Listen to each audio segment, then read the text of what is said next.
Hey everybody, thanks for tuning in again. I wanted to talk about how your lesson this week in Just Transition is going to be about deep democracy versus militarism and how that relates to what we do here at Urban Tree Connection at our farm, and maybe it'll give you some inspiration to bring into your own gardening efforts this season. The first thing I wanted to think about is how do we build alternatives to a militarized state, to like a policed state? We want to think about how to take that power from the militarized state and transfer it into the hands of the community.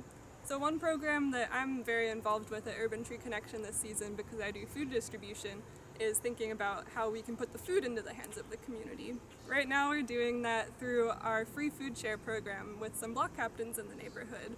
And we decided to do that instead of focusing on our usual farmers markets this season because of COVID-19, and thinking about how we can even better support our community when, people might be struggling with being laid off from jobs right now. That's something that we're all dealing with and seeing the effects of in our communities. Essentially how the program works with the block captains is that I drop off flyers to them advertising the fact that we have free food share boxes, and these free food share boxes have between 5 and 10 different things that we grow in the farm in them. It's kind of like a CSA share, which I'm sure we'll talk about in a later video.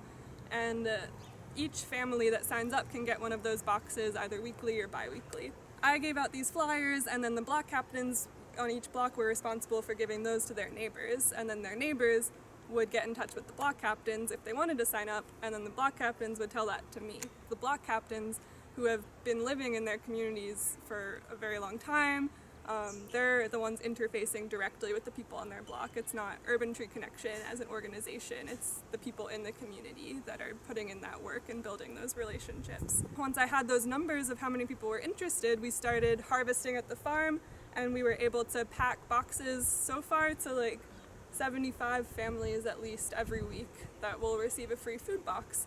And I drop those off to the block captains on Fridays, and then again, they're the ones responsible for distributing those to their neighbors.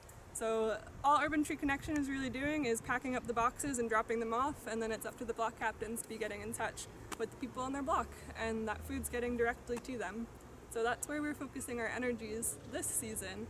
And maybe it's something you can think about when you're growing your food and thinking about whether you want to spread it to your community, and maybe knocking on people's doors or sending them a text message and asking if they want some of your food, and you could maybe drop it off, just making sure to be very safe and socially distant when you do so, which we'll also be talking about more next week.